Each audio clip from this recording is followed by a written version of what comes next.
السلام علیکم ورحمۃ اللہ تعالیٰ وبرکاتہ۔ تمام حضرات کو ریپبلک ڈے مبارک ہو۔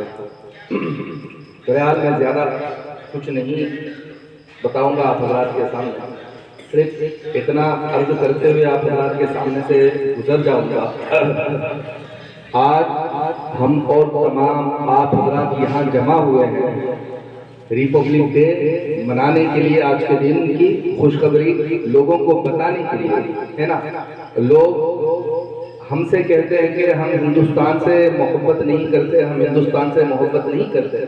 ایسا نہیں کہ ٹارگٹ ہمیں یعنی مسلمانوں کو بتایا جاتا ہے کہ آپ حضرات کو معلوم ہوگا کہ ہندوستان کو آزاد کرانے میں اگر سب سے زیادہ وہ کسی کا حق ہے تو وہ ہمارا حق ہے۔ ہم لوگوں نے چڑھ بڑھ کے جو ہے قربانیاں پیش کی ہے۔ آج بھی لوگ بتاتے ہیں، آج بھی لوگ گواہ دیتے ہیں کہ مصطفیٰ کے پیارے دیوانوں، یہ وطن ہے نا ہم سے ہے، اور وطن کی محبت جو ہے ہمیں بتایا گیا الحب من الوطن ایمان، ایمان سے وطن سے محبت کرنا ایمان کا آدھا حصہ ہے۔ تو آپ حضرات بتاؤ کہ جس کے سرکار نے یہ بات بتائی ہے کہ وطن سے محبت کرنا ایمان کا آدھا حصہ ہے، وہ مسلمان ہو ہی نہیں سکتا جو وطن سے محبت نہ کرے، ہے نا۔ وہ مسلمان ہو ہی نہیں سکتا جو وطن سے محبت نہ کرے۔ تو اس لیے میں بتا دیتا ہوں، جو اس جھنڈے کی حفاظت کرتا ہے، جو اس جھنڈے کی عظمت کو جانتا ہے، پہچانتا ہے، وہ دیش کا وفادار ہوتا ہے نا۔ یہ ہمارے دیش کا جھنڈا ہے، کس کا؟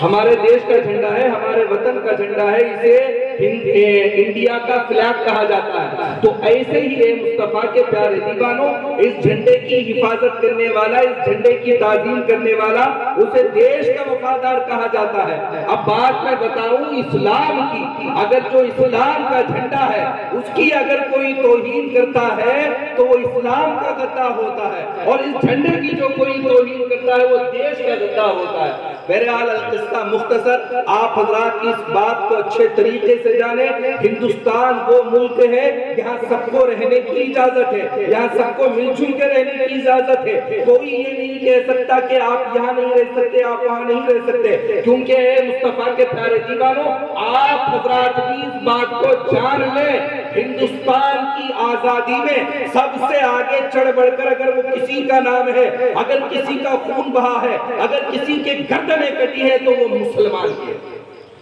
تو یہ بات کو جان لیں، یہ بات کو آپ سچے دل سے ایکسپٹ کر لیں، کیونکہ مصطفیٰ کے پیارے دیوانوں، ہم ہندوستان میں پیدا ہوئے ہیں، ہم ہندوستان میں رہیں گے، ہم ہندوستان میں مریں گے۔ اگر وطن کے لیے آج بھی سر کٹانے کی ضرورت پڑ گئی تو وہ ہم ہیں۔ اللہ رب العزت ہماری اور آپ کی حفاظت فرمائے، اور ہمارے ہندوستان میں جو ہے شانتی کا قانون بنا رہے، اور ہمارے ہندوستان کی اللہ رب العزت حفاظت فرمائے، اور تمام لوگ اللہ رب العزت کا شکریہ ادا کرے کہ اللہ رب العزت ہمیں اور آپ کو ہندوستان جیسے عظیم ملک میں پیدا فرمائے۔